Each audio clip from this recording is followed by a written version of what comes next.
online program in swimming in particular. And in general, sir, yesterday the participation crossed 10,000 for the first time across 23 sports disciplines. This wouldn't have been possible without the encouragement, guidance, and advice from Honorable Minister. And without wasting time, everybody is eager to know your vision on sports development and especially on swimming. So I'll request Honorable Minister, sir, to say a few words on this occasion. Good morning, everybody. Our Director General Sandeep Pradhanji,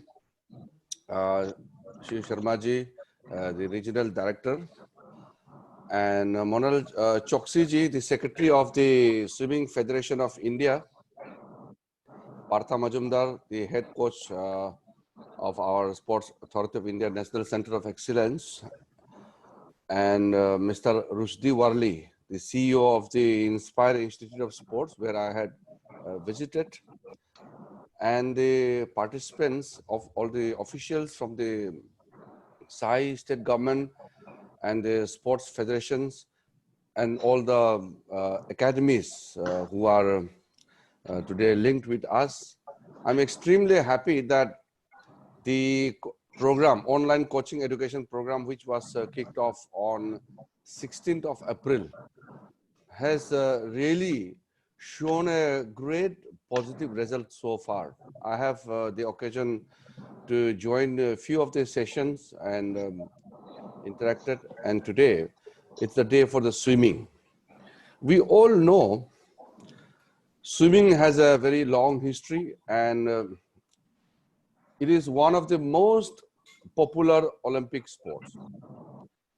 Now, without talking about Olympic sports also, swimming is necessary for everybody. This world is 75% water. And if you don't know swimming, it's a huge handicap. I can tell you, in my village or where I come from, in my state of Arunachal Pradesh, which is full of rivers, sometimes our people are fed up of rivers because every 2 kilometers, 3 kilometers or 5 kilometers, there is a big river. No other region in the world will have that much of rivers, which my state has. It's unbelievable. You know, in India only, 50% of the total river flowing, if you see, it is my state alone. And hydropower, 40% of the hydropower potential of India is only in my state. So you can imagine the state is full of huge rivers. So you have to know swimming, because if you are not a swimming expert, then you can't just move around. You can't cross from one river to another river, because everywhere there is no bridge, especially in the old days. Those old days we used to have log bridges which used to be broken in over the time. So swimming was part of life. That is how I also started learning swimming at a very early age, but not this conventional swimming in the swimming pool and beaches and all this kind of competition. But I was a great swimmer in my own way, in my own traditional way. I was known as a great swimmer because I used to dive inside the river and catch fish also. So swimming has been part of my life for me, and I treat swimming is very, very important. I have seen some of the tragic incidents where people were drowned. Yesterday only 2 teachers were drowned in a big river, Kameng River in Arunachal Pradesh, and the native people had to dive and retrieve the body with the help of police. So swimming is something which gives you confidence. If you know swimming, you can go to any river, sea beach, swimming pool, anywhere. And if you don't know the swimming, it's a big handicap. Secondly, swimming is such an important thing for your fitness. I think when we talk about exercise, you must have all been teaching in your swimming classes. Since I am very new to this competition swimming, I don't know ABC of swimming in terms of Olympic competition or in terms of it's a technical thing. But I'm talking as a general think that swimming, I think it's one of the best exercise. And if you see the swimmers, if you see physically, I always say this, those who have the sense of good physique, swimming gives you the best physical looks. Those swimmers, if you see, look at their arms, their chest, their body, their legs, it's so proportionate. Because other athletes will have a requirement of their body strength at different level. For wrestler, for boxer, for runner, for long distance runner, for short distance runner, for archers, for tennis, it's different requirement. But swimming is complete because it's a body performance. Your body is there, whether you are long distance or short distance, because your body involvement in the swimming is complete. So I have seen the swimmers, they carry the best physical looks in all the amongst all the categories of sports. At the same time, swimming is fun. I think swimming is very, very fun. You go to river, do swimming, you go to sea beach, or you go to any of the swimming pool. So that is, I think, basic thing which I look at swimming. Now looking at the competition, if you see the Olympic history, swimming has a long history. And because I have been following Olympic sports, so I know swimming also on the basis of my interest in the sports and my experience and my study about the Olympic history. Swimming has a long Olympic history. And those countries who dominate swimming are bound to get huge haul of medals. Swimming provides so many medals, it's unbelievable.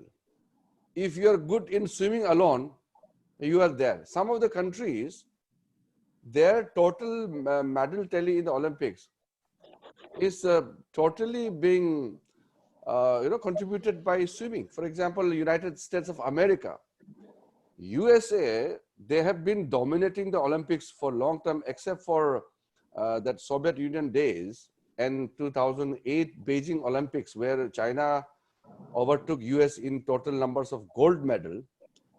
US has been #1 for so many years. And if you say contribution of swimming, I'm sure the people who deal with Olympics will see the 25% or 30% of the medals of United States come from swimming, then athletics. But maximum #1 is always swimming, because the categories are so many. If you're good in 100-meter sprint, you are likely to win 5-6 medals, or 2-3 medals at least, because 50-meter, 100-meter, then relay, backstroke, then freestyle or butterfly or breaststroke. See, there are so many events in swimming which can fetch multiple medals. So from that context, from the Olympic point of view, I feel great loss for India, because we have never been there. We have some great swimmers in the past. We have some promising swimmers in India now. Last time the Asian Swimming Championship held in Bengaluru, I was there. I attended the swimming where in our own standard, in our own level, India is okay. But when you talk about Olympics, let us accept that swimming is one area where India really needs to look at, think, and act with great seriousness and with great planning, and with let us say that we must devote our resources. If you are not good at swimming, you are starting at minus in Olympics, I could say, because swimming, like if you see the Japanese were the only Asian countries which used to challenge the European and American dominance. And later on, China became the next big thing. Of course, after that, I think some 14, 15 years back, there was a world championship in Rome, FINA championship. So there was a big issue about the doping, and the Chinese had to rest all the top swimmers, because in that swimming competition for the first time, China swept the entire medals. So it is a huge controversy also, and swimming is a highly endurance game. So you need lots of that kind of a training, and the supplement issue, the issue of the drugs and doping, all this, where lots of time we have seen the issue associated with swimming. So it was big controversial also. But we have seen some of the great swimmers like American Phelps also, and Alexander Popov also. So there are so many swimmers I have seen. Hungarian swimmers, the Russians, the Australians, the Americans.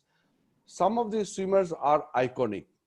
So I think in India, I was talking to my DG Sandeep Pradhanji last time when I took over as a new minister. I said, a great athlete is not necessarily a better coach, but sometimes it's helpful that if you are a good athlete, means you are definitely there. You can give some tips. You can be a consultant. You can be some kind of a expert consultant in terms of improving the performance, sharing the experiences, so many things. So I'm sure the Swimming Federation of India must be having some roadmap. I was thinking that after this COVID lockdown, we will sit with all the federations, especially some of the federations where we really need to do lots of work. So my new secretary of the sports also is keen. I told him yesterday that you start meeting the federations, have a discussion with all the federations one by one, so that we will understand the requirement, and we will also know the roadmap of each federation. So here we are linked with all our friends from the swimming fraternity. So I would like to take this advantage, and I would like to urge our Swimming Federation of India, Monal Choksiji and Parthaji, and all those people who are dealing with the swimming. Please prepare a roadmap, for realistic roadmap. When I say roadmap, means it has to be realistic, where we are standing today and where we want to move. And for that, what do we have in our mind? What are the plans? So we need to look at that. I can assure you that there should be no resource crunch in terms of getting the best coaches, in terms of getting best experts. Some of the private academies are also ready to spend lots of money, like JSW, the Inspire Institute of Sports. I have been there. I was very impressed. Likewise, many private academies will have to come in, because swimming requires lots of funds for maintenance, for basic requirements. The quality of the water, the training is very highly technical. So it has to be properly planned with lots of resources, made ready for that. I'm sure in future we should do good, but let us, as I mentioned in the beginning, that we are not there yet in swimming. Our counterparts from Asia, especially China and Japan and now Korea, these three countries, I have seen some of the swimmers, they are neck to neck with the Americans, Europeans, and the Australians in many, many Olympics. They are winning medals also. Some of the swimmers are already, beating the Americans and the Europeans and Australians. That means it is not true that the dominance of Europeans, Americans cannot be broken. There's no reason that India should lag behind. I don't see, there's nothing called, I don't see any genetical issue also in swimming that India cannot progress ahead. India will have, we have some promising swimmers right now, but we don't have that strength, we don't have that depth. And this coming Olympics, the postponed 2020 Tokyo Olympics, which is now going to be 2021, we really don't have the strength at our command. That is what I have seen. But nothing stops us from planning for 2024 and 2028, especially 2028 is a huge target which I have announced last time as a matter of policy, as a matter of our future target. I've announced that we must be there in the top 10 in the medal tally of the Olympics by 2028 and beyond. So when I say India should be there in the top 10 in the Olympics medal tally, we cannot count out swimming. But I am very honestly saying that right now swimming is not there. So swimming is not being counted, and swimming doesn't exist in the mind of our the establishment, that in our quest to be in the top 10, swimming is one of them. So it's not there yet. But frankly speaking, if we start planning out, if we start doing things in a correct manner, if our training, coaching, everything starts with right note, definitely swimming will be there. So whether it's a diving section or it is the conventional swimming section, we can do it. But diving, I've seen in Pune Army Sports Institute, there's a facility which I can say that that one is a world class, not the best or top class, but it's a world class. But that also I've seen it's very limited. So diving, just like gymnastic, it's a very highly acrobatic. So we may take time, but doesn't mean that we should not start. But swimming as a whole, aquatics, it's so attractive. In Olympics these days, I've seen next to the athletics is the swimming, because swimming it has its own arena, it's its own separate area where people, some of the people, they keep going to become a culture for them. So because in the rural areas, let us be very frank that it is not really advisable, or it is not yet right to start swimming in the village. I received some proposals last time from villages to start swimming. So I told them, I'm not against your proposal, but the fact is, in a rural remote village, just normal swimming is okay, but professional swimming training for a higher up competition, it's not possible. So right now, I think I'm just giving a practical assessment that swimming has to be concentrated in urban areas only because of the facilities, because of the requirement, technical support, everything. So in India, we have so many urban areas, so many affluent societies are there in India now. Why not? Swimming can become a big sport in India. If we produce one champion, it can spark the interest amongst the people. So we have lots of hope on the Swimming Federation of India. And last time I was very impressed with their effort. At least they have a plan, at least. But I want to see a concrete plan for the future. I hope we will have some wildcard entry or whatever the system is for the Indian participation in the coming Olympics. I was told that there are some criteria where we will get some Olympic quota to participate in the Olympics. So I'm sure with our swimming federations working closely with the Sports Authority of India, we will definitely have some kind of a presence in Olympics. But my long-term view about swimming is, as I said, that we need to relook at the way we approach swimming, the way we are treating swimming in India, and more corporates are required to be brought into the whole plan, and right way of talent scouting at right time. If we start now, I'm sure by 2028, the 14 disciplines we have, which we identified as one of the those events which will fetch us lots of medals, and swimming definitely will add for us because simply we cannot count out an Olympic discipline which contributes so much of Olympic medals. As a large country like India, we cannot count out swimming.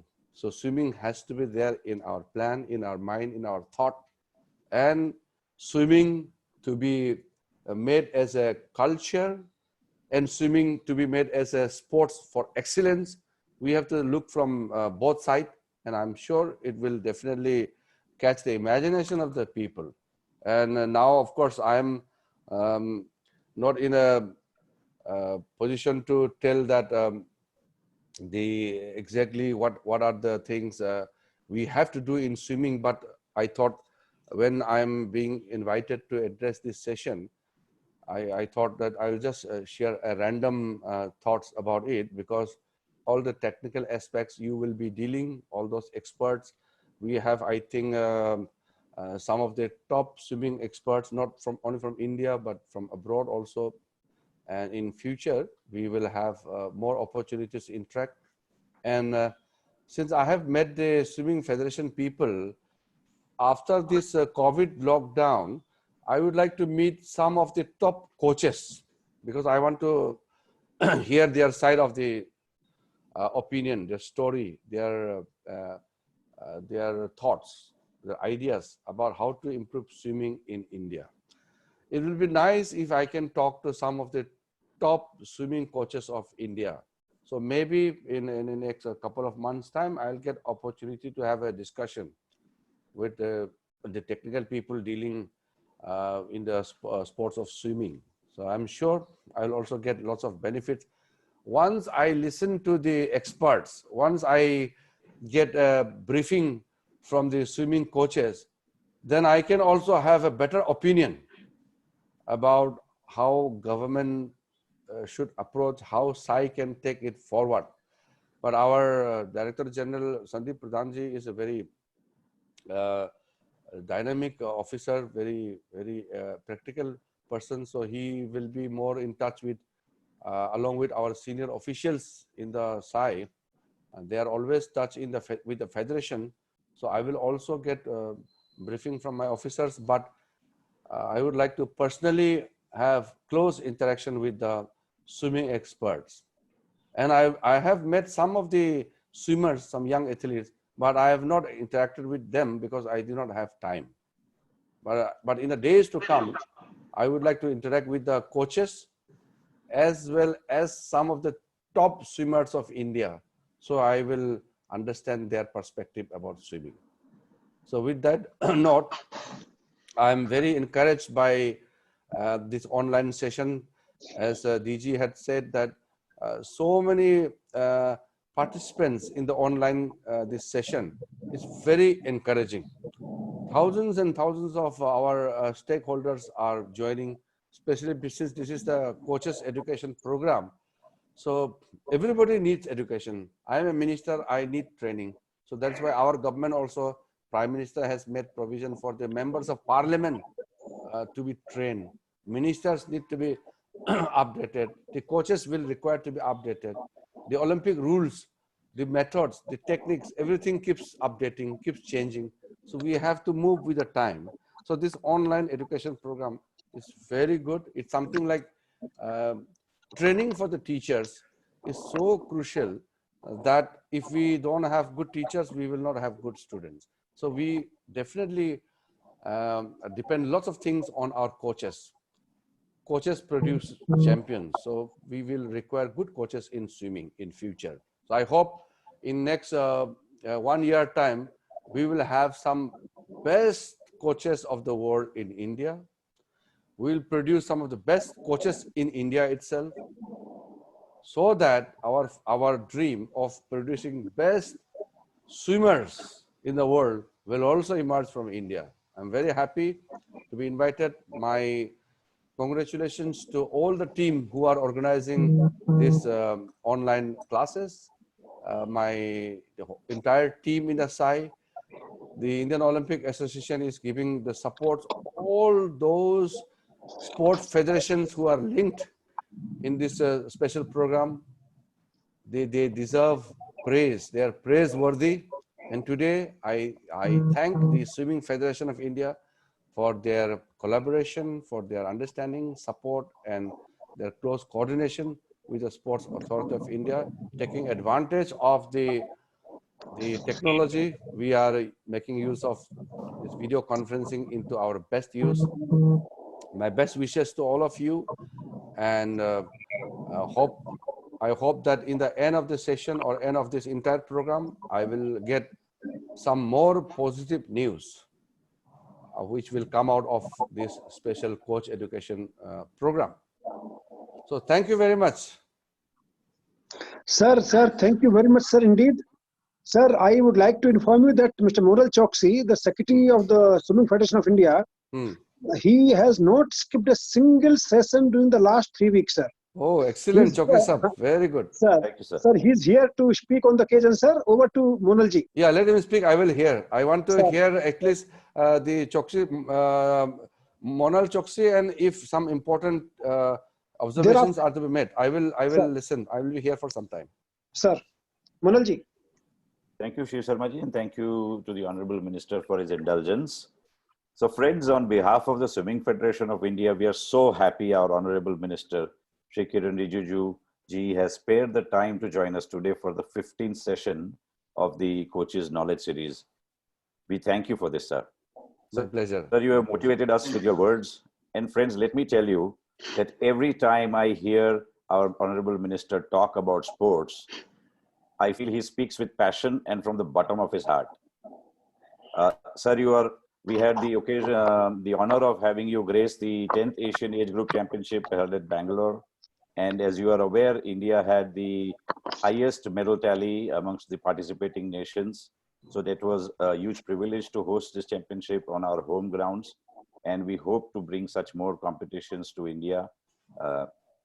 I also take this opportunity to compliment Sai under the leadership of Shri Kiran Rijiju ji for having come up with this unique opportunity for turning these challenging times into an opportunity for upskilling our coaches. We can assure you that we will be moving forward in a very organized and a planned manner for coaches' education and certification. And the Swimming Federation of India is working with some of the top certifying agencies across the world like ASCA, FINA, etc., to decide a curriculum and put forward a sustainable and an ongoing coach education and certification pathway, which is exclusive to India. And we hope to be able to convert a lot of this content into Indian languages also, because our people do face challenges when it comes to education and learning when the medium is in English or speakers are having foreign accents. So in the ongoing programs, we will work towards bringing world-class education, but in an indigenized manner. So this is a good start, sir, to that thought process. And I once again compliment Sai under your leadership for having taken this opportunity and turning this into a learning opportunity during these challenging times. While you are here, sir, we would certainly ask you to help us connect swimming with schools in India. I have mentioned multiple times that our school and university level sport needs a very, very robust structure and a good level of competition to really take sport to the next level in India. Having said that, sir, God bless you, sir, and we assure you Indian swimming will reach its zenith under your leadership, sir. I wouldn't like to waste too much time, and I will look forward to the opportunities to interact with you to discuss how we can raise the bar in swimming and fulfill your dream of for 2028 and 2024. Thank you, sir, once again for attending this session, and I will ask the moderator to take it forward. Thank you, Sandeep ji. Thank you, Shiv Sharma, once again for organizing this. Thank you, Monalji. Now I request Partha to please take over with RUSHDEE. If I just make one mention, yes. While we were framing the contents, sir, Kiran Rijiju ji, while we were framing the contents and the topic for this sessions, I had requested Sandeep ji to, trust us 100% and we will deliver a good program. And I am happy to say that he trusted us And we can see from the participation that people are appreciating this particular sessions. Thank you, sir. Sir, Honorable Minister, sir, if your permission, Partha will take over, sir, from here and start the session for the day, sir. How long Parthaji will speak? Sir, Partha is only moderating, sir. Basically, Mr. RUSHDEE WARLEY will speak today, sir. Now, how long Mr. RUSHDEE will speak? Sir, about an hour, minutes, sir. 45 minutes. 45 minutes and 15 minutes. I'll listen for some time from him sir, also. Yeah. Sir, Partha, all yours. Yes. Yeah. Thank you, sir. I'd like to start with thanking our Honorable Minister of Youth Affairs and Sports, Mr. Kiran Rijiju, sir, to grace the occasion and share his pearls of wisdom to all of us for the betterment of Indian swimming. I'd like to thank Director General of Sports Authority of India, Mr. Sandeep Pradhan, sir, Mr. Monal Choksi, sir, Secretary General of Swimming Federation of India, and Sharma ji, RD, Sports Authority of India, for their day-to-day support to ensure the success of this program. Our today's topic is talent development and identification, early and late developer, to be conducted by Mr. RUSHDEE WARLEY. Presently, Mr. RUSHDEE WARLEY is the CEO of Inspired Institute of Sport. He was performance consultant in high performance sport, New Zealand from 2011 to 2015. He was the high performance manager, swimming South Africa from 2004 to 2011. Also, he was the manager of talent identification and development, swimming South Africa. He is also the recipient of prestigious South African Swimming Development Coach Year of the Year of Award in the year 1999 and 2000. We welcome Mr. RUSHDEE WARLEY to start his clinic. Welcome, sir.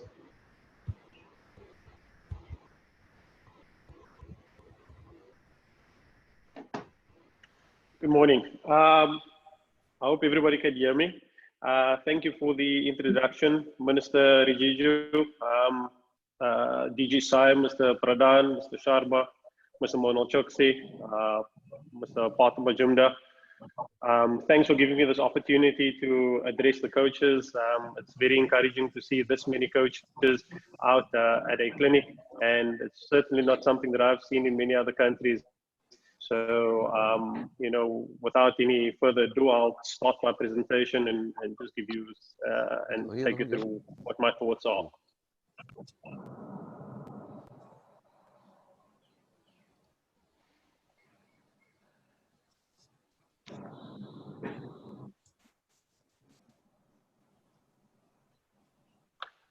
Can you see my screen?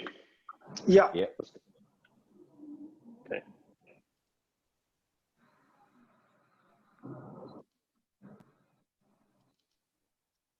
Okay. Okay. So, just a bit about me. So, I mean, I didn't put there that I started off as a swimmer, but yes, I swam as a youngster, and that was during, you know, the early 80s. And unfortunately for me, it was in a time where South Africa was right in the middle of apartheid. So, you know, unfortunately, we were in the middle of isolation. But, you know, that's an entire lifetime ago.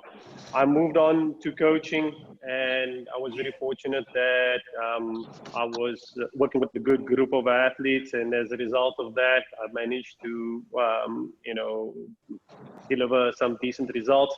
And as Partha mentioned, you know, I was awarded the Development Coach of the Year twice in Swimming South Africa. I was recruited into the National Federation and asked to take up the role of talent development. And the focus of that role was around developing young athletes and the next generation of athletes into the senior national program.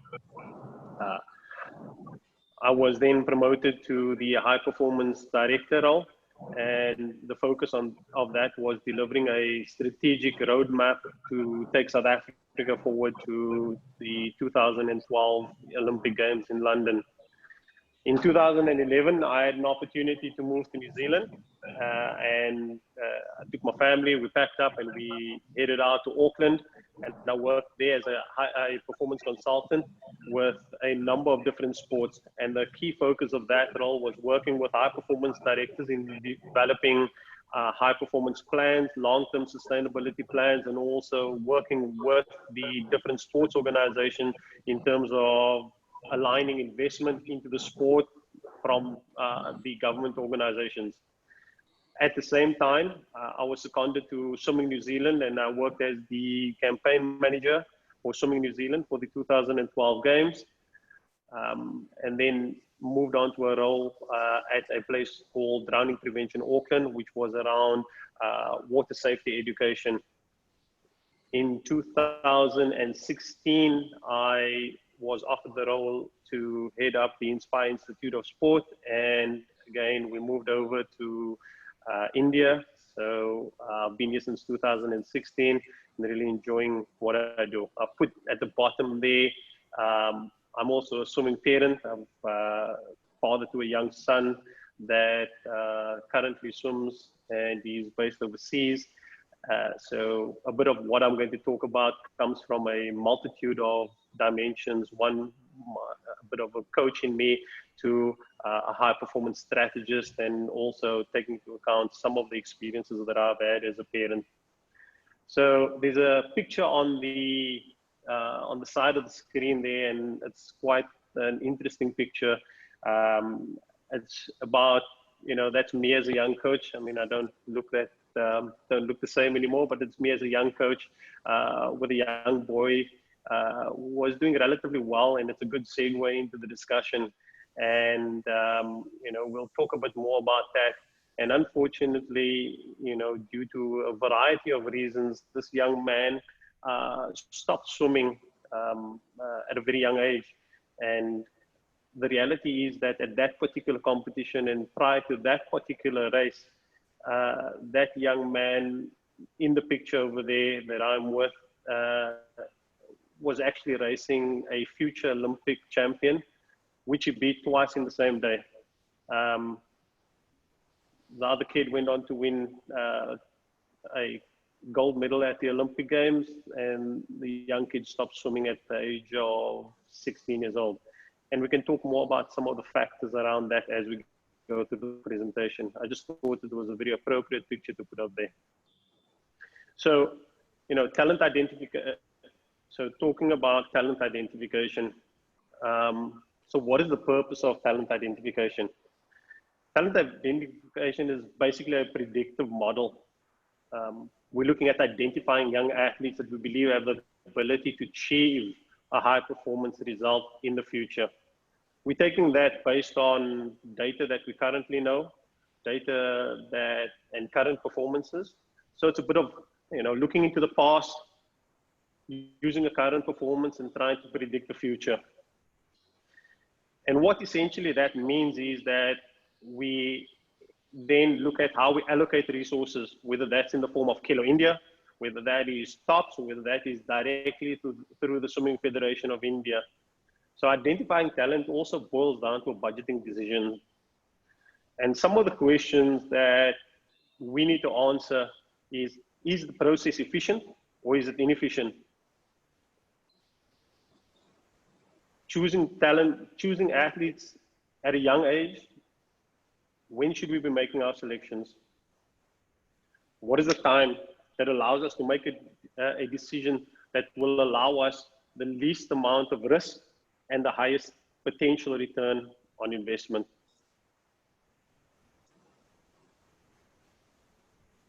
So some factors to consider in talent identification. And I'm going to put it out there right now. I'm not a scientist. I'm not a geneticist. I'm not, I'm a swimming coach. I ever think one of the things, well, I'm not a swimming coach anymore, but I come from a position of a coach and a strategist. I believe that it's easy to incorporate all the scientific aspects, But most importantly, and the last point on the question right there, the last point on the slide right there is the one that I value most. But let's start at the top. So talent identification is multifactorial. We can look at it from a whole range of factors: training age, what the level of maturity of that athlete is. We can use physiological tests, whether that be VO2 max testing in water, whether that be 1RMs on the ground, etc. We can look at progression models. I'm sure you've all seen the progression models that are that people have in terms of USA motivational times or various time funnels that indicate a pathway to progress. We have to take into consideration the social aspects of this all. What are the parents' positions? You know, how do they react to, you know, a swimmer? Are they supportive? Are they pushy? What is the trainability of that swimmer? And then, as I said right at the beginning, for me, one of the most critical elements of this is the coach's eye. Many of you out there know when you see a good swimmer, you know that you can see it. It's more obvious than not. The reality is that there's just some things that are beyond measure: feel for water, just the way an athlete behaves at the competition, their adaptability, the way they race. And sometimes they're not always winning, but you as a coach will know that that athlete has talent. So just to talk about inefficiencies and talent identification, I'll refer to, throughout the presentation, I'll refer to some studies that have been done on other sports, but I think are relevant in swimming, just to give you an idea, but I'll also refer to some swimming examples. So there was a study done in my home country of South Africa, and you know, just to talk about inefficiencies and early talent identification, there are three major competitions in rugby in South Africa: the under-13s, the under-16s, and the under-18s, which is the youth age groups. And as you can see from the slide there, you know, 349 kids start out at under-13. And by the time they reach under-16, you've had a drop-off of 265 players. So 349 that started out. You have 265 by the time they're reaching under-16. And then a slightly less drop-off by the time they reach under-18, 26. So what does this tell us? In order to be most efficient, you know, holding off decision-making is probably the best thing to do over a period of time. It will be more efficient. You're seeing more athletes carrying on, you know, from under-16 to under-18, a much lower drop-off. And therefore, it allows for athletes and investment to be optimized. So that's an example from rugby. I'll take you through an example from swimming. And this is a swimming survey that was done by the American Swim Coaches Association.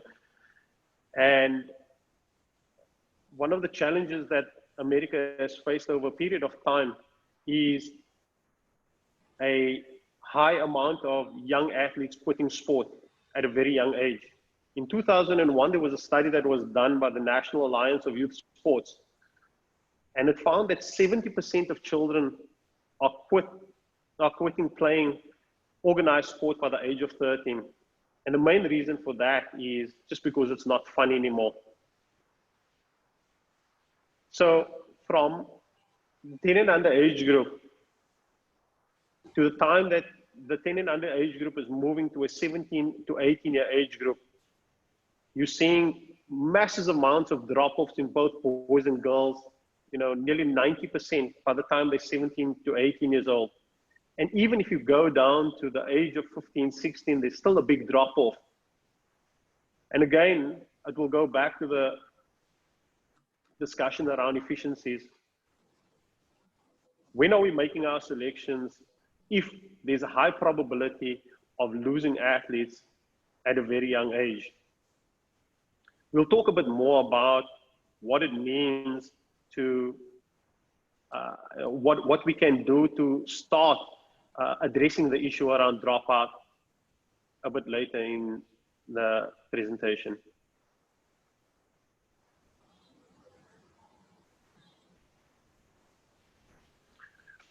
So what's the definition of early specialization?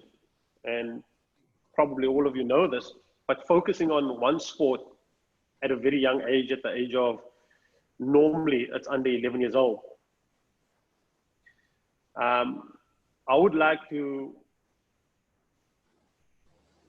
ask another question around whether swimming is an early specialization sport, or is swimming an early engagement sport.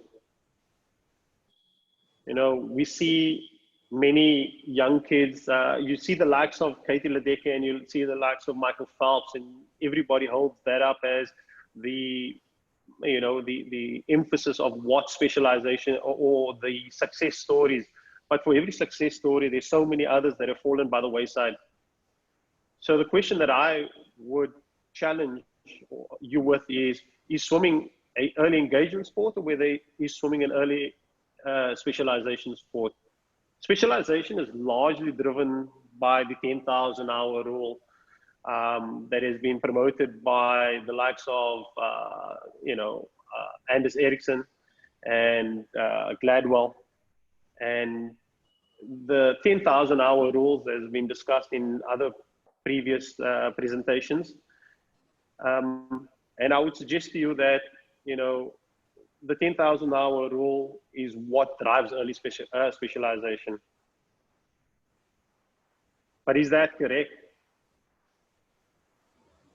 I'm not sure. I think, you know, if you're practicing for 10,000 hours, is that the guarantee that you are going to be doing well? If you're taking that premise, there's no, you know, there's no factoring in any innate ability, any genetic ability, anything like that. Having said that, you know, there was a study that was done by Epstein that, you know, sort of goes against the 10,000 hour rule. And basically the study's gone through a set of chess players to achieve at what age they'll achieve being a grandmaster. And, you know, that age ranged from 3,000 hours to 25,000 hours. So if you're saying that you have to practice for 10,000 hours, you know, I would say that that's, you know, there's some challenge in that. Having said that, if you believe that 10,000 hours is what you need to do, it certainly doesn't leave a young swimmer time to do anything else. You know, that works out to a fair amount of training. You're looking at probably 500 sessions a year of 2 hours each session. And when you're asking young swimmers to do something like that, you'll see a high level of improvement over a very quick period of time. But the question is, can you maintain that for a period of between 10, 12, 14 years? Studies have shown that that is a big challenge. So some of the challenges of early specialization, when you're doing one thing over and over again, you know, your ability to, your functional movement skills ability is certainly decreased because you're doing something that is repetitive, you're not learning new skills. There's an ongoing injury risk with, again, repetitive motion. You can, same thing would be, you know, you see swimmer shoulder, in tennis, it's tennis elbow, you know, shin splints in running. research has shown that early specialization is one of the key factors to burnout and disengagement from the sport. It also has a heavy psychological impact on an athlete's self-worth, which is often defined by early success. So when that athlete stops being successful, the question then they start asking themselves is, you know, am I worth it?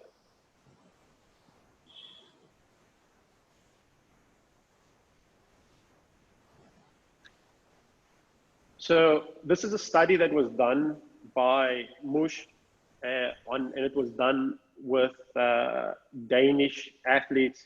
So 148 elite athletes and 148 elite athletes and 95 near elite athletes. So the definition of elite athletes are athletes that have gone on to achieve medals at world championships and Olympic Games. And near elite athletes are athletes that have achieved national representation in this particular study. And the study was done on what they call CGS sports, so centimeters, grams, and seconds. Obviously, swimming being one of that, when you take into account seconds, and athletics also being another one. And if you look at the graph, you know, you'll see from the age period that near elite athletes are spending a lot more time practicing at a very young age, you know, up to the age of 15 years old. And then you're seeing that there's a watershed moment where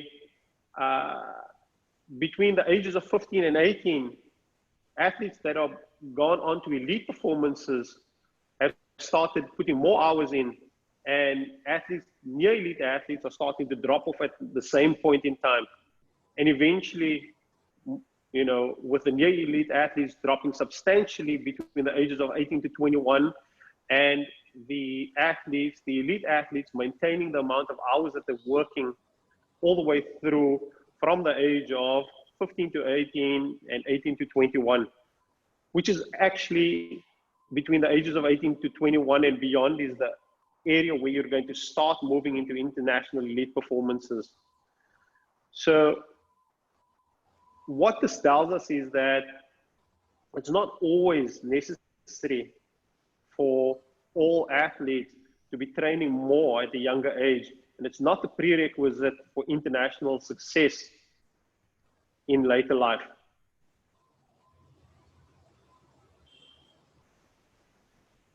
There's a number of other researchers that we can look at here, and across the board, you'll see whether it's in swimming, in Russian elite sport, that athletes specialize later. For tennis players, the same thing. You know, we've spoken about Mush et al. And then also a big study done in Germany by Gulich and Emmerich, where you had, you know, the study of 1,558 German elite athletes who had started specializing at a lot later. So the overwhelming evidence is there, and the overwhelming research is there that says that you don't need to be specializing at an early age in order to achieve international success.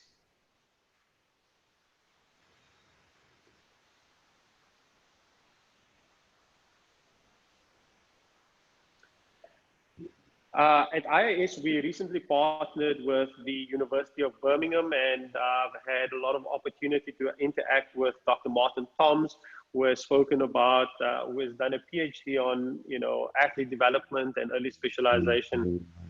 And he has a quote from Dr. Martin Toms, and something for you to think about. If your child could only study one subject at school, you'd worry about the development and the missed opportunities for them to learn new skills. So why, for some sport coaches, is early specialization perceived as acceptable? And it's a very valid point. You know, at the end of the day, we're looking at building sustainable environments. We're looking at building a sustainable high-performance program. And the longer we keep our athletes in the sport, the more chance we will have of success in the future.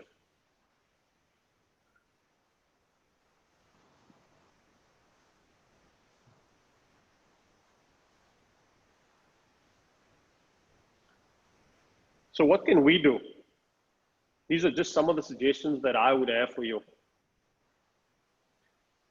At a young age, and we've seen this in previous presentations on long-term athlete development by Partha, and it came up in the same time with Coach Chris also in the presentation yesterday. What can we do? It's about promoting skill development in the formative years. That's the most important thing that we can do.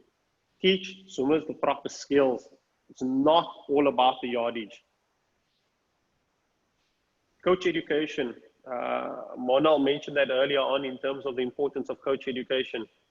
Upskilling coaches around technical, various basic scientific elements, understanding the physiological needs of a swimmer at the various ages and stages, and what is required at that particular time in order to ensure that your young swimmer is going to go through all the way into senior performance.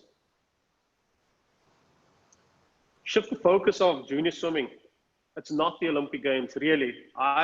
Even in South Africa, when I've been to national age group championships and national age group competitions, one of the first things we changed in our roadmap to 2012 was shifting the focus of junior swimming. Prior to that, junior swimming was the be-all and end-all of everything. You go to the junior national championships, it's more competitive than the Olympic trials in South Africa, for whatever reason. We deliberately shifted the focus and the importance of it and made it not less important, but not as tense, and didn't provide all these massive rewards of international trips and more incentive for a junior to compete at a young age and deliver at a young age than what it was for a senior at the same time. Encourage a broad range of strokes. Again, discussed over the last couple of days. Encourage athletes to swim all strokes. Again, I can, just referring back to the South African example, what we did in South Africa was, in order to encourage coaches and athletes to have all the skills necessary at the developmental age, athletes were only allowed to compete at the junior nationals if they had IM times on the database. If you don't have IM times on the database, your entry would not be accepted, or you'd have to make some exceptional case as to why you should be allowed to enter. It's not all about the speed for young swimmers. Speed is probably just an indicator of size. And power, it's an indicator of early maturities. What can we do? 50s are only eligible. You can only swim a 50 at the national event if you have 100 or 200 time. There were some very good suggestions around, making distance events more popular and drive IM events yesterday in the discussion with Chris Martin. Excellent ideas. Encourage young swimmers to compete in multiple events at the national competition.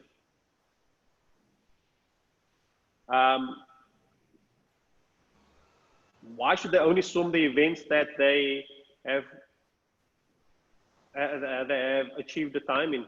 You want to encourage them to swim more, add on more events, give them an opportunity to swim maybe 3 or 4 additional events. It will allow them to test their skills in different areas. Relay meets.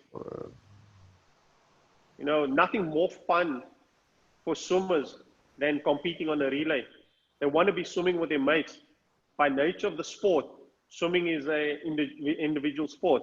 But, when kids get together and they swim relays, everything, it just becomes it takes it to a whole nother level of enjoyment and keeps them motivated. By way of example, in the Australian national age groups, in order to stop young kids being exposed to high levels of competition and potentially burnout, they've stopped boys at the age of, they're starting boys at the age of 14 now and girls at the age of 13 only. The reason for that is so that you don't have 12-year-olds becoming, pushing to become national champions, because really it doesn't matter if you're a 12-year-old national champion. It doesn't mean that much. It's not a prerequisite for your success. In fact, it might work in the opposite direction. You might end up burning out before you reach 15 years old. And we all have seen many cases such as this. And then something we'll talk about in the next slides, encourage multiple sport participation. Let your kids, let your swimmers play other sports. It's good for them. It teaches them different things. It teaches them different muscular movements, both motor skills. Allow your kids to skip training. They're not going to miss, it's not something that is going to be critical in the development. It's not about saying that where a kid is not going to training, that they're not disciplined. At the end of the day, you want to ensure that kids stay in the sport for the longest period of time. Going back to the concept of inefficiency, you want them to be competing at 15 and 16, where you have an opportunity to make a choice, a good choice, based not only on their performance, but your observation over a period of time and your understanding of whether they have what it takes, both from a physical point of view, but also an emotional and psychological point of view, to take the step up into international swimming.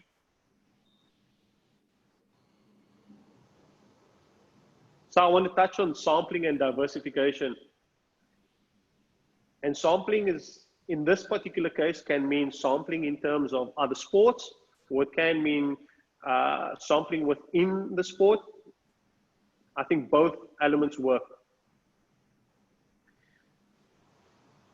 In the previous slides, I spoke to you and I showed you there was,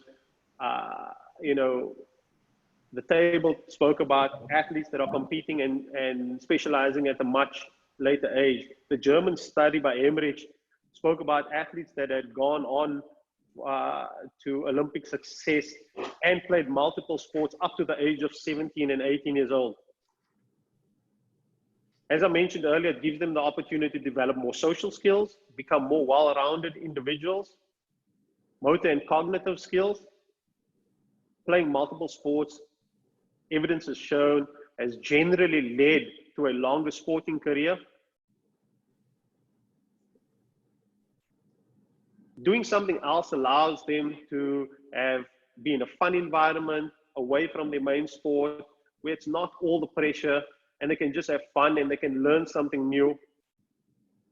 And playing another sport, as we have seen from the various studies, is unlikely to impact on achieving elite participation. And this has been picked up in many countries around the world. And I'll touch on two examples where, as referred to earlier on, youth participation levels are dropping, and it's a global phenomenon, whether it's in the USA, whether it's in New Zealand, whether it's in South Africa. More kids are falling out of sport. And it's our job to find ways of making sure that we can keep them in sport for the longest possible period of time. I'd like to talk about New Zealand for a little bit. We are spending some time. There's a new approach that New Zealand has adopted about a year back. And this was a joint approach from Sport New Zealand, which is the government agency, New Zealand Cricket, New Zealand Rugby, New Zealand Netball, Hockey New Zealand, and New Zealand Football. And it's been widely accepted across most.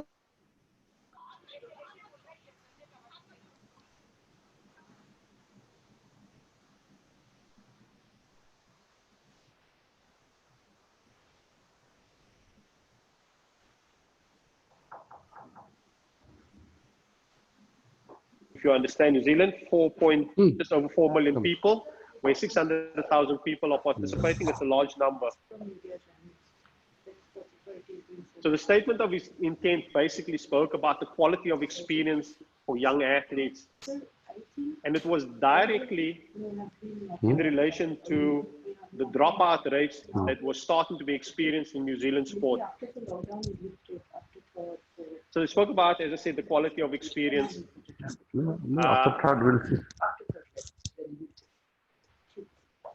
More athletes enjoying sport rather than it being all about competition. There was a review of the role of national and regional tournaments.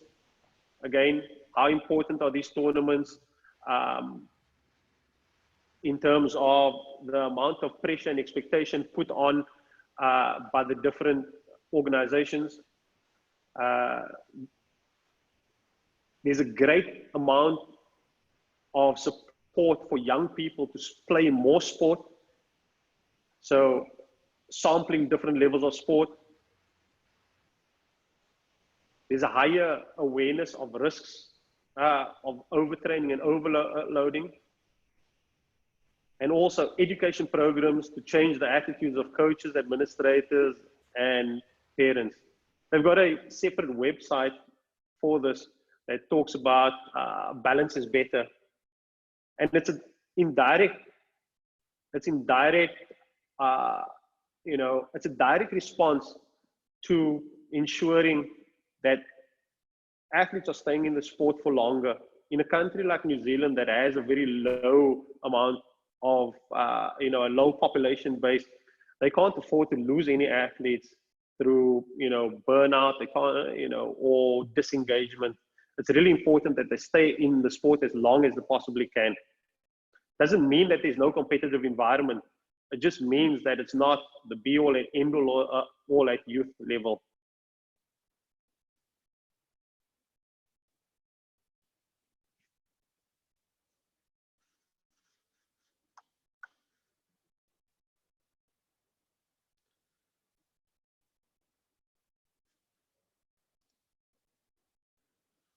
So USA swimming, and that's obviously a lot closer to what we're talking about, in terms of the sport. In 2013, they saw a 10% drop in 10-year-old age group swimmers between 2013 and 2016, which is a big amount of swimmers. And they obviously picked up on the problem, and we saw the table earlier on regarding the high dropout rates. And they've gone out of their way to create an environment and allow it to be okay to compete in multiple sports in order to maintain athletes that do want to participate in the sport. So you can see from the picture there, that's the ad campaign that they did. You can still go long. There's a number of athletes that have taken part in it where athletes are encouraged to play multiple sports. They believe that by doing this and being flexible and educating the coaches to allow this, it will maintain a high level of membership within USA Swimming.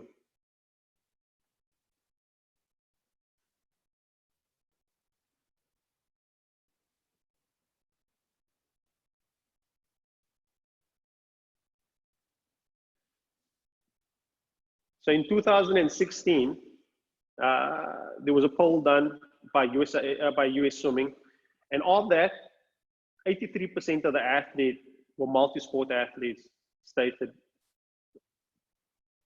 That means, again, the question of 10,000 hours, it's highly unlikely that these athletes are going to be able to do 10,000 hours if they're doing more than one sport, but they're also staying there in the sport for longer periods of time. In Germany and Australia, you would have found similar studies. Again, up to the age of 17 years old, athletes are focusing on multi-sports. And in the UK, athletes at the age of 11, 13, and 15 years old, over 1,000 athletes were surveyed, and there was a significant difference and a significant chance of athletes playing more than one sport. For athletes that are playing more than one sport, being representing at national and international level.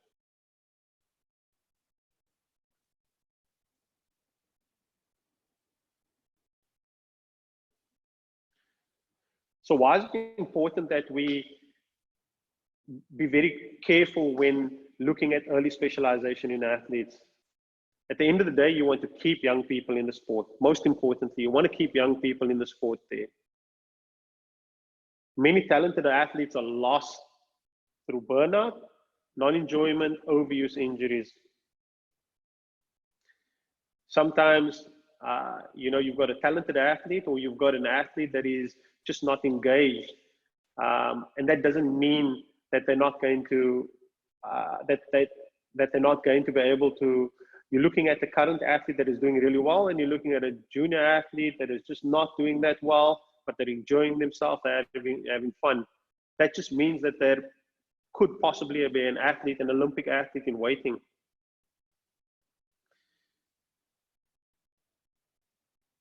By avoiding early specialization, you're increasing your chances of building a sustainable high-performance program.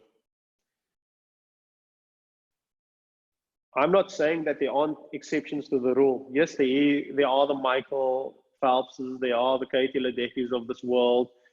But as an organization and as a system, I think it's really important to look at what we do for a large group of athletes. As coaches, you will be able to decide that there are some athletes that would be exceptionally talented and could handle the workload, the early specialization. But it's generally not all the athletes.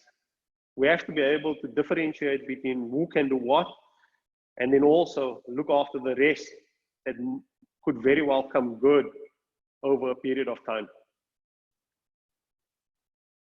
And then finally, you have lifelong participants in the sport.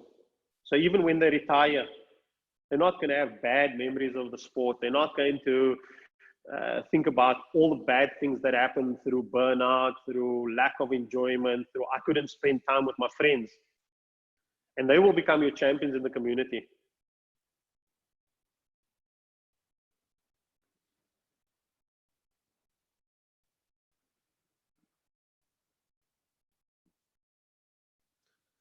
So what are some of the recommendations I would make? It's important as an organization and with swimming, with SFI sitting here, that we create systems that promotes healthy and enjoyable competition. A lot of that kind of feedback, I think, would be interesting to come from the coaches. How do we make sure that the 12-year-olds and the 13-year-olds are having fun at competitions? And yes, it is competitive, but they're still enjoying themselves. And they're going to come back at 13, and they're going to come back post-puberty. And eventually they'll go on to either national or international competition. But even if they don't, it's okay, because they're going to have a good experience doing it.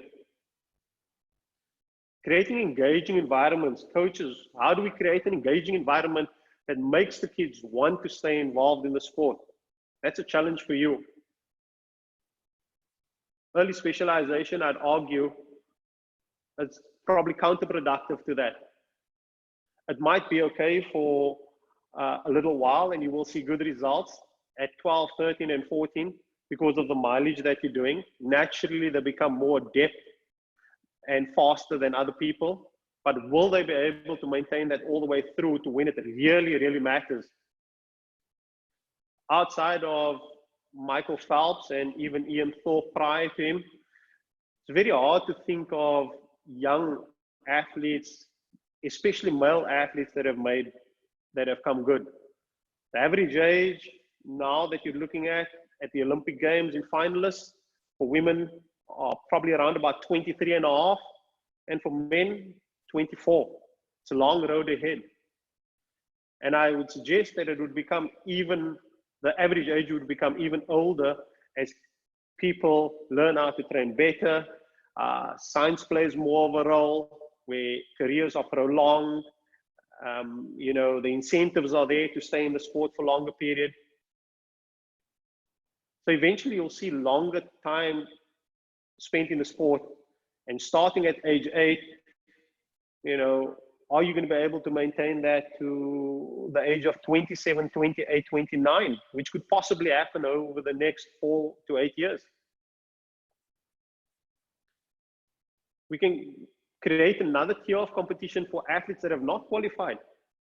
That's what Australia is doing right now. So those that are not qualified for the national age group competitions, there's another tier of competition for them. It's a fun competition. It's a virtual meet. Everybody competes on the same weekend, but it doesn't say to the kids that have not qualified that you're not good enough. There is something else for you. There's something else to do. There's another way to measure yourself. Delay the time of talent ID or talent confirmation to avoid inefficiency. What is that time? You know, there's different arguments that go with that. It could be, you know, 12 to 13, post-puberty. I would suggest the later the better. In that way, you can maximize your return on investment and avoid any inefficiencies. Encourage your athletes to play multiple sports. It will allow them to stay fresh, it will give them new skills, it will give them a better level of social interaction. There are just so many benefits, and you're seeing it across the world. You know, powers like USA Swimming has recognized that it's important for athletes to play multiple sports for all these reasons and more. And for me, avoid early specialization. There are going to be exceptions, there's no doubt about it. And these exceptions will be exactly that. But we need to look to everyone. You can't always cater just for the exceptions. You can adapt your program, yes. You can create an environment, a special environment for them, yes. I'm not saying you shouldn't. But they make up 0.0001% of the environment that you're working in and the wider ecosystem of swimming as a whole. Those are very big odds that you're up against. So I would look at ensuring that everybody has a good experience. And from that good experience, you'll find people that will emerge. And more people that you have in your program, more people that we have in the program in swimming, the better it is for us. In order to be sustainable, in order to eventually create a high performance environment, we need the talented young athletes when they're reaching their maturity, after 16, after 17 years old, where they have an opportunity to express the full potential that they have. So just some closing remarks and some observations that I have based on some of the time that I've spent in India. There are amazingly talented swimmers in India, and I've seen it at different levels of competition. And they would be at home at, you know, either in my experience, recent experience at New Zealand National Championships or you know, South African National Championships. And we've seen that with some of the swimmers that have gone to South Africa and actually won there at a 17 and 18-year age bracket. You know, so it's not that there aren't talented swimmers there. There certainly are. There's a massive commitment from government, as you've heard from Minister Rijiju and also Mr. Pradhan, for support of the sport at this point in time. It's an opportunity that as a collective, we need to grab together. The number of coaches engaging in this workshops is, as I said right at the beginning, something that is for me unprecedented. I haven't seen this many coaches engage in a workshop. When we had workshops in South Africa annually, you know, if we're talking about 300-400 people, that would be a lot. And seeing this many people wanting to learn, wanting to improve, is an encouraging sign for the sport. To SFI, and the ministers already asked this early on, take the time to build a fit-for-purpose strategy, something that works in India, something that takes into account the Indian context, something that will work for India.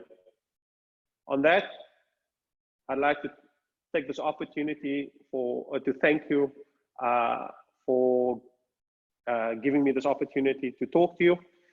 I hope there's been some things that you can take home with you. It's not a technical presentation. It's more around the philosophy of early specialization and the challenges and the benefits of specializing later on. And on that, I'll close. Thank you so much, Mr. RUSHDEE WARLEY. It was a very insightful and wonderful presentation, and I'm sure that all the coaches who are following this have a good idea of talent identification, and we are going to implement that in future. There are a few questions which is coming up, so let me start with that. For me, it's about not only about the competition structure. It's about a whole range of things, which starts off all with the coaches. Thank you so much. Monal sir, would you like to point out any questions? Partha, I was honestly speaking, I was trying to go through the chats where trying to identify questions relevant here in context to the topic at hand. So there's somebody who's asking, should we have more events for kids under 15 so they don't take any particular event as a specialization or a priority? Would you recommend more events for under 15 so that the junior more events nationals, as in more competitions or more? I think what he's trying to mean is more competition. I think it's important that you have competition, but appropriate level of competition. I think it's, at the moment, from my understanding and my recollection, there are probably around 3 competitions for the year. And for me, I would certainly suggest that is not enough for any level of athlete. And it doesn't always have to be a national competition. It could be state level competition. It could be district level competitions, but certainly I would say that I think there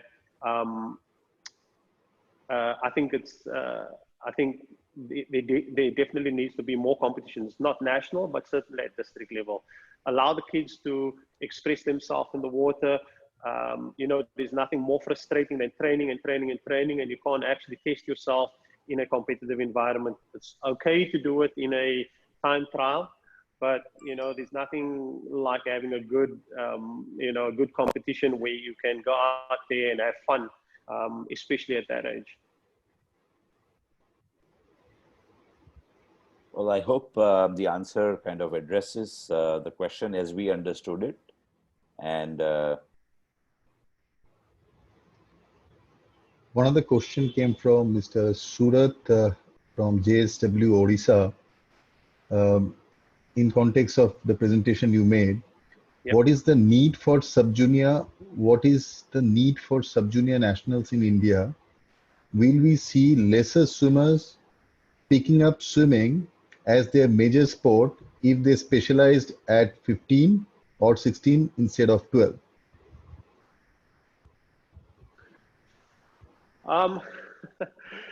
What's the need for sub-junior nationals? I think I don't think there's no need for it. I think there's an opportunity for it to be there. The question though is, does it have to be at a national level, or can you do it on a district level, or not a district, a regional level?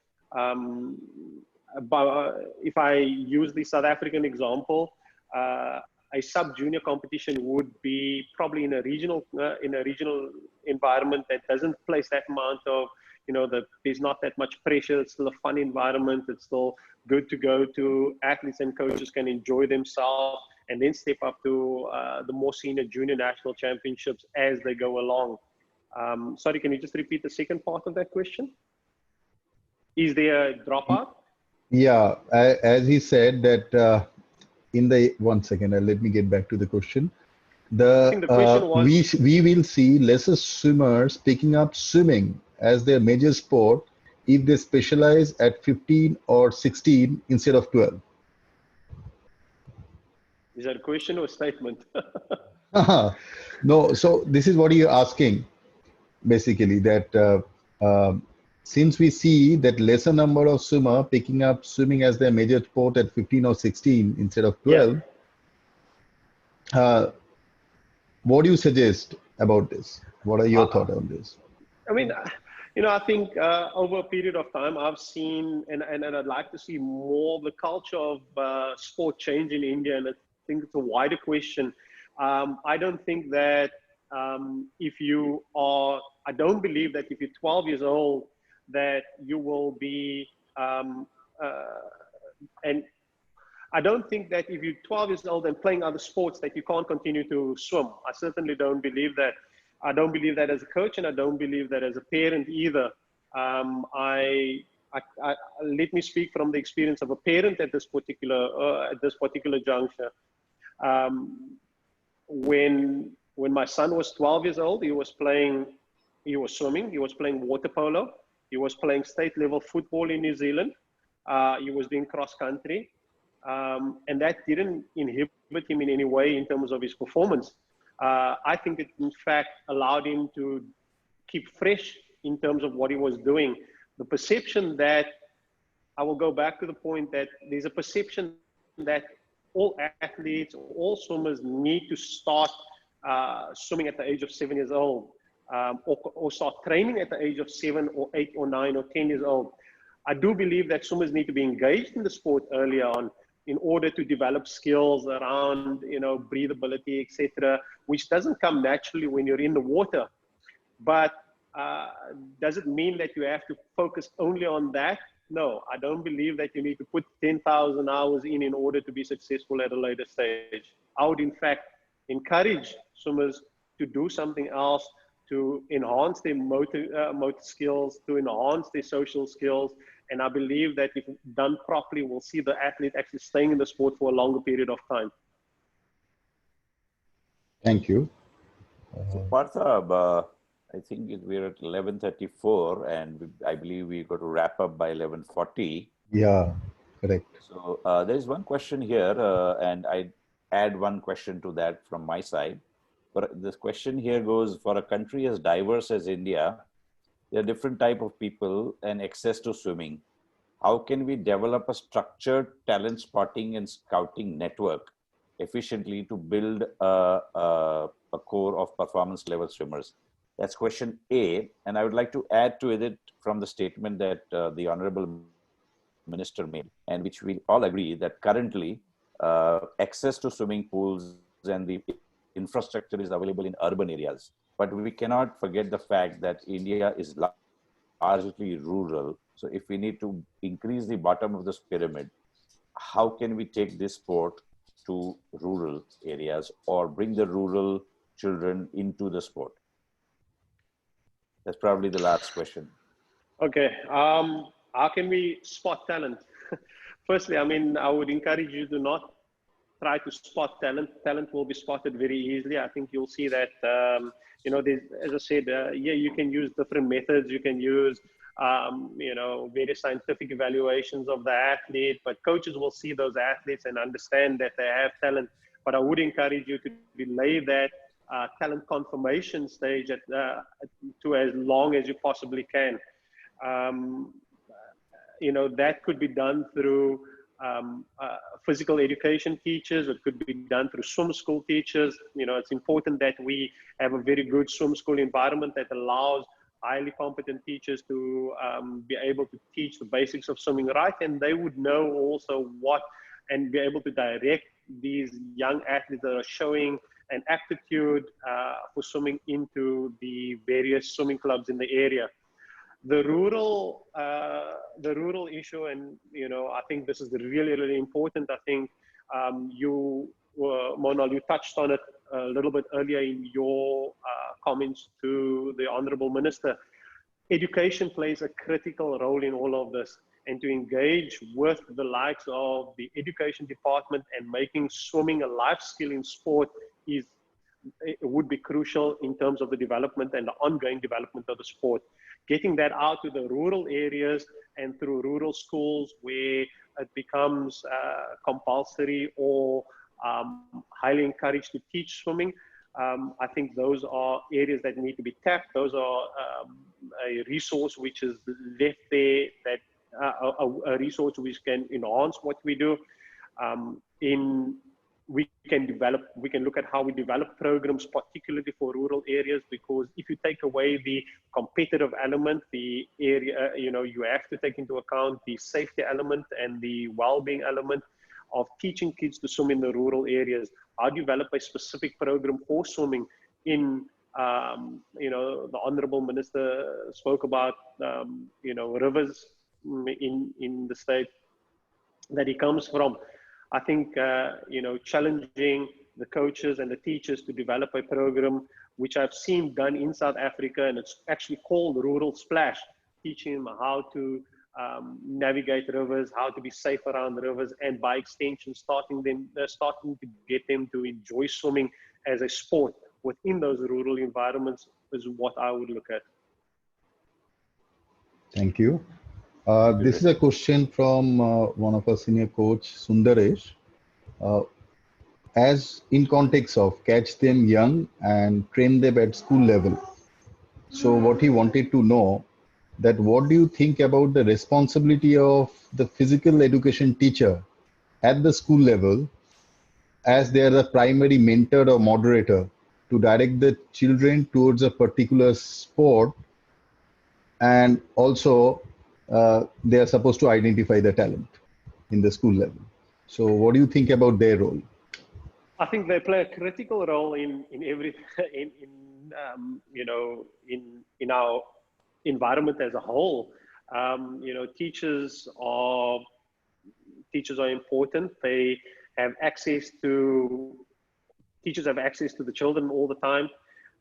So a very well-trained physical education teacher with very good basics of swimming and a good teaching swimming background is very important, and would be something that, again, looking at how we engage the education department in upskilling teachers in and around their physical education departments to be good teachers of swimming as a life skill, not only as a competitive environment, would be a game changer for swimming in India. Thank you. Absolutely. There's a question on what would be the perfect age or an ideal age when the coach should actually talk to the swimmer and swim parent to take a larger commitment towards swimming as a sport and committing themselves to the long-term athlete development. What is the point at which age at which the coach needs to talk to the swimmer and parent as to bringing more focus to swimming, apart from playing other sports and as is advocated by you? Not only advocated by me, but by many no, others. I probably the choice of words, that's it. No, it's all good. I think for me, I think it's individual to every athlete. And I think, as I said, you're going to have those super talented athletes that, will be able to carry through over a period of time. But as a general statement, I would say just post-puberty, when the athletes have started when the athletes have gone through the peak height velocity, I think that is the point where things start getting really important for athletes to start making a decision. And even then, I wouldn't say it means that you have to look at swimming exclusively, but it certainly, I would say, swimming takes up more time and more focus on what you're doing. So for me, as a general rule, I would look at it post-puberty. Right, thank you. Partha, any questions that you have spotted?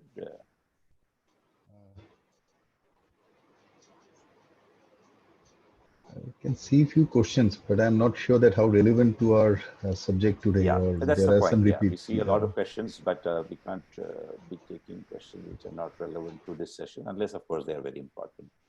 I saw one earlier about from Partha Varanasi. I'm trying to find that, but I think he was talking about various different competition formats which have a more fun element, like SWAL for T20s at the state level meets. in the younger age groups? Yeah. Well, I mean, I think innovation is the need of the hour, right? I mean, dropping participation. I mean, I don't know the question, but dropping participation rates in sports is a global phenomenon right now. And I think one of the things that a sport like cricket has done immensely well has been innovative in how they've changed and adapted to the environment. And you see that in terms of you know, the coverage that they get, you know, the growth of the sport itself. So, you know, being innovative in what we do and encouraging changes to our competition format, whether that be skins or swap scores or, you know, relay meets, you know, I think those things are really important. You know, it keeps the sport fun, it keeps people involved in the sport. It, you know, at the end of the day, you want to do what you need to do in order to make sure that parents are still having a good experience, because that's as important as kids. You're not keeping them at the pool for 9 hours to sit through heats and finals, because at the end of the day, they stop wanting to bring the kids to the pool. Alternatively, you're giving the kids a different experience whereby, you know, they're doing something new, and at the same time improving the skills that they have. I think innovation is really the need for the hour in our sport right now. Thank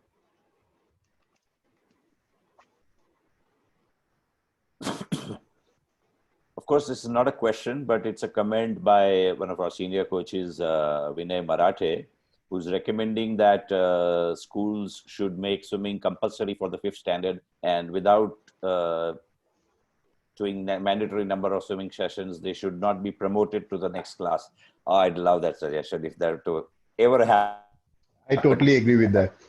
I think a lot of places it is. Yeah, but we certainly made a point to the Honorable Minister while he was on our platform to, as the ministerial level, to try to engage with the education departments to appreciate that sport and academics do not work at cross purposes, and they have to complement each other. So hopefully there will be some changes if the government is committed to their development of sport in India.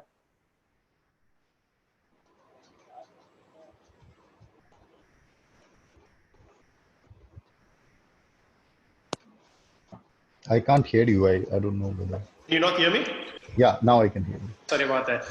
I think the point of the, I mean, don't get me wrong, I'm not for just participation. I'm very much a high performance driven individual, and that's been my passion all my life.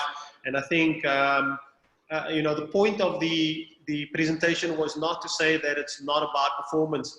I think it's very much about performance, but we need to be clever about what we're doing. We need to be observant about what the trends are in swimming right now, not only swimming, around sport worldwide. We're losing people. They don't want to take part anymore.